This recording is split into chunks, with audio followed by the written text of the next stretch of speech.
এ কি, কে বাসন মাজছে ওই পুকুরের সামনে? সুজয় চিৎকার করে উঠল। ওর চিৎকার শুনে ওর বাবা মা ছাদের ওপর থেকে ওই পুকুরের দিকে তাকিয়ে দেখল পুকুরে কেউ নেই। ওনারা সুজয়কে এরপর ঘরে নিয়ে যায়। ওই পুকুরটির একটা কোটা আছে, প্রত্যেক বছর একটা করে প্রাণীকে নিজের কাছে টানবেই সে মানুষই হোক কিংবা পশু। লোকমুখে প্রচলিত আছে ওই পুকুরটা যেদিন কাটা হয়েছিল তখন 1990 সাল। চারিদিক জঙ্গল আর জঙ্গল, খুন খারাপি লেগেই থাকতো। এই পুকুরের নিচে একটি পাগলি বুড়িকে খুন করে পুঁতে রাখা হয়েছিল। শুধু পাগলি বুড়ি নয়, আরও অনেক লোকের দেহ পুঁতে রাখা হয়েছিল, কিন্তু ওই পাগলি বুড়ি কারুর কোনো ক্ষতি করতো না।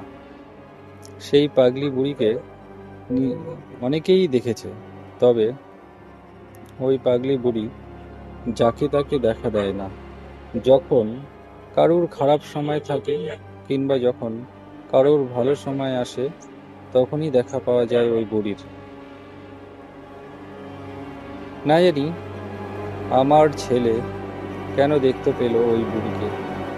সুজয়ের বাবা ফিসফিস করে সুজয়ের মাকে বলল, কি জানি বাবা, আজকাল গভীর রাতে কুকুরগুলো ডাকতে থাকে প্রচণ্ড। ওই পুকুরের সামনে গোল হয়ে দাঁড়িয়ে বলল সুজয়ের মা। রাত অনেক হলো, শুয়ে পড়ো। তুমি যাও, আমি আসছি, ফিসফিস করে উত্তর দিল সুজয়ের মা। পুকুরটা একেবারে শান্ত।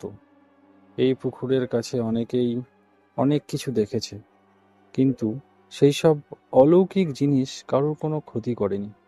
হঠাৎ এই শান্ত পুকুরটা প্রচণ্ড ক্ষিপ্ত হয়ে উঠল 1 মাসের ভেতরে।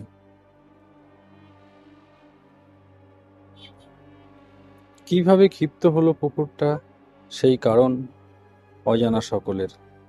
তবে আজকাল ওই পুকুর তার আশেপাশে কারুর বাড়িতে সদ্যোজাত পুত্র সন্তান জন্ম নিলে সেই সন্তান যে কিভাবে নিখোঁজ হয়ে যায় তা বোঝা বড় দায়।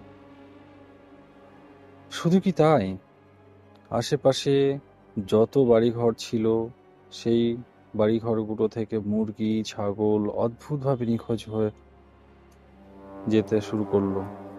কিন্তু কোথায় যে যায় তা ক্রমশ রহস্য হতে থাকলো। এর পেছনে যে অলৌকিক ঘটনা জড়িয়ে আছে সেটা কেউ বিশ্বাস করে না। এটাকে চোরের কারসাজি বলে ব্যাপারটাকে উড়িয়ে দিল সকালে। কিন্তু শেষে যখন চুরির পরিণাম বেড়েই চলল, তখন শেষমেশ গ্রামবাসীরা মিলে ঠিক করল তারা একটা পাহারার ব্যবস্থা করবে। কথা মতো 2 জন পাহারাদার নিযুক্ত করা হলো। তাদেরকে গ্রামবাসীরা চাঁদা বাবদ প্রত্যেক মাসে শেষে কিছু নগদ অর্থ দেবে। তাদেরকে গ্রামবাসীরা চাঁদা বাবদ প্রত্যেক মাসের শেষে কিছু নগদ অর্থ দেবে এবং বিনিময়ে তারা পাহারা দেবে। বেশ ভালো। এই পাহারাদার নিযুক্ত করার পর গ্রামে ছাগল মুরগি 2 দিন মতন চুরি হওয়া বন্ধ হয়ে গেল।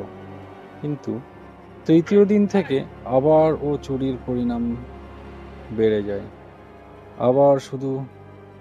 এবার শুধু চুরিই না, সাথে প্রত্যেক বাড়িতে ইট পাথরের টুকরো পড়া আরম্ভ হলো। আর যে পাথরগুলো পড়তো সেগুলো কিন্তু সকালবেলা গেলে খুঁজে পাওয়া যেত না। কিন্তু আশ্চর্য বিষয় হলো এটাই যে যেদিন থেকে পাথরের উপদ্রব শুরু হয়েছিল তার পরের দিন থেকেই ওই পুকুর পাড়ে আশেপাশে অনেক বড় বড় পাথরের খোয়া পড়ে থাকতে দেখা যেত। এই রকম একটা ঘটনা দেখে তারা সকলেই অবাক। তাদের মনে এই ধারণা তৈরি হলো যে ওই পুকুরের কাছে কিছু একটা গন্ডগোল আছে। গ্রামবাসীদের অনুরোধে ওই পাহারাদারগুলো ওই পুকুরটার আশেপাশে ভালোভাবে পাহারা দিতে থাকলো। সামনে সুজয়দের বাড়ি থেকে রাতের খাবার দিয়ে যায় ওই পাহারাদারদের। গরমকালের রাত, লোকজন প্রায় চেতনই থাকে। আবার তার মধ্যে যাদের বাড়িতে খামার আছে তাদের তো দুশ্চিন্তায় ঘুম আসে না ঠিকঠাক। দিনটা ছিল বুধবার। দুটো থালায় ভাত, ডাল, ইঁচড়ের তরকারি আর বকফুলের বড়া। পেট পুড়ে খেলো ওই পাহাড়দার। ওই পুকুরের সামনে একটা মাঠ আছে, সেইখানেই তাদের নৈশভোজ সারল। তারপর অমিত বলে উঠল, যা রতন, থালা দুটো দিয়ে আয় সুজয়ের বাড়িতে। আমি ততক্ষণে হাত পা ধুয়ে নি। রতন থালা দুটো দিয়ে এসে ওই পুকুর পাড়ের কাছে গিয়ে যা দেখল তাতে রতনের পিলে চমকে গেল। রতন দেখল অমিতকে 4 থেকে 5 জন মোটা কালো কুৎসিত বেটে মানুষ ঝাপটে ধরে জলের মাঝখানের দিকে নিয়ে গেছে। চাঁদের আলোয় তাদের মুখের গঠন না দেখা গেলেও ওরা 4-5 জন ছিল তা রতন বুঝতে পারল। রতন একটা চিৎকার দিয়ে ওঠে। ওর চিৎকার শুনে আশেপাশে বাড়ির লোকেরা দৌড়ে আসে। তারাও দেখল এই দৃশ্য। পরের দিন সকালে অমিতের লাশ ভেসে ওঠে। গ্রামবাসীরা তো জলে নামতে পর্যন্ত ভয় পাচ্ছিল। কয়েকজন সাহস করে জলে নেমে সেই লাশ নিয়ে আসে। এই খবরটা ধীরে ধীরে পুরো গ্রামে ছড়িয়ে পড়ল। আশেপাশে গ্রাম থেকে লোকজনেরা এসে ওই পুকুরটাকে দেখতে লাগলো। কয়েকজন ওই বাকি ঘটনাগুলোর জন্য পুকুরটাকে দায়ী করল। তাদের মতে এই পুরো ঘটনার পেছনে পুকুরটাই কিছু যোগসূত্র আছে। কিন্তু এটা তো অলৌকিক কাজ, যার অলৌকিক ক্ষমতা আছে সেই পারবে সমাধান করতে। অনেক তান্ত্রিক, ওঝা, সন্ন্যাসীদের বলা হলো এর সমাধানের জন্য, কিন্তু তারা কেউ রাজি হলেন না। শেষমেশ এক তান্ত্রিক রাজি হলেন।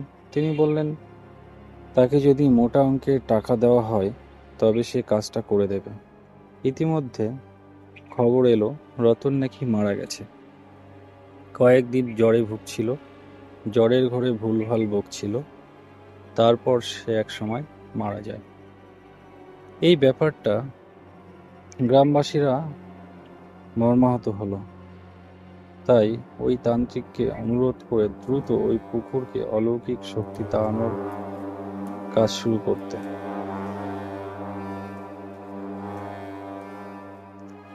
তান্ত্রিক দিনক্ষণ ঠিক করে মঙ্গলবার রাতটাকে বেছে নেয়।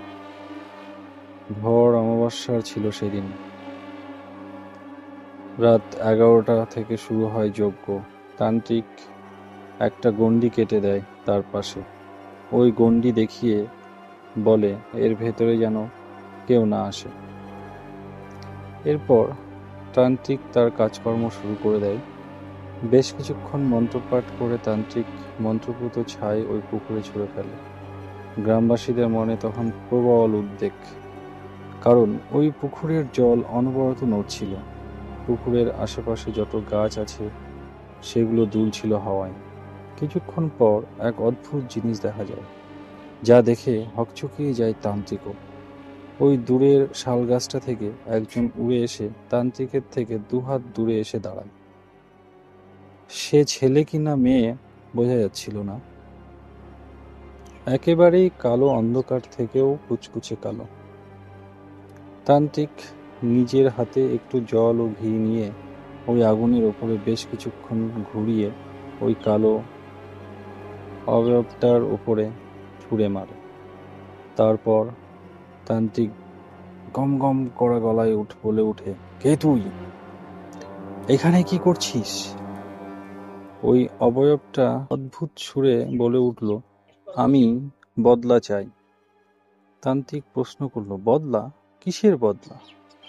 অবয়বটা বলে ওঠে, আমি বিদ্যুৎ এর বউ সুপ্রিয়া কে শেষ করে দিতে চাই। কে তুই? কেন মারতে চাস ওকে? অবয়বটি বলে, আমি এতকাল ধরে পুকুর পাড়ে আছি, কারোর কোনো ক্ষতি করিনি, কিন্তু এই সুপ্রিয়া, ছি, কি নীচ মানসিকতা এর। একে হয় তোরা শাস্তি দে, না হলে ওকে আমার কাছে দিয়ে দে। কেন, কি করেছে সুপ্রিয়া তোকে? তান্ত্রিক উঁচু গলায় শুধায়। ও ভর দুপুর বেলায় কয়েকদিন আগে সৈকতদের বাড়িতে যায়। সৈকতের মা বাবা সৈকত কেউই ঘরে ছিল না।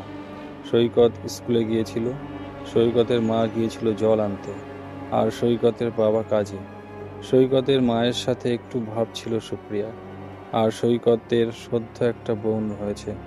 সৈকতের বাড়িতে গিয়ে কাউকে না দেখে সুপ্রিয়া সৈকতের বোনের সাথে খেলতে থাকে।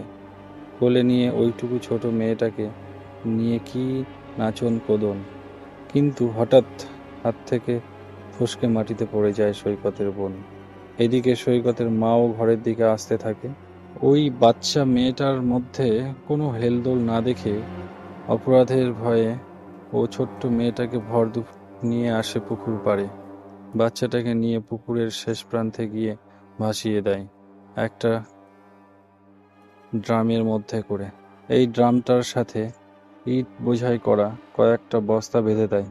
ছি, বিবেকে বাঁধেনি ওই সুপ্রিয়া। ও দাদা, দাদা, কি হলো? ও দাদা, শরবত নেবেন নাকি? একেবারে ধড়মড় করে উঠলাম। আসলে কানে হেডফোন দিয়ে মোবাইলের গল্প টাইপ করছিলাম। মামাবাড়ি যাচ্ছিলাম ট্রেনে করে।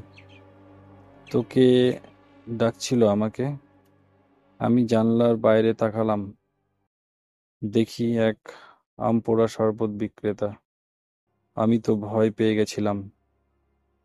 আমার শরবত লাগবে না বলে আমি ট্রেনের জানলাটা বন্ধ করে আবার ও কানে হেডফোন দিয়ে গল্প লেখায় মন দিলাম। তারপরই আমার পিলে চমকে গেল। এটা কিভাবে সম্ভব? ট্রেনটা তো দুরন্ত গতিতে ছুটছে। তাহলে আমি কিছুক্ষণ আগে ট্রেনের জানলার বাইরে যে লোকটার সাথে কথা বললাম, সে কে ছিল? সেদিন আমার গল্পটা লেখা হয়ে উঠল না।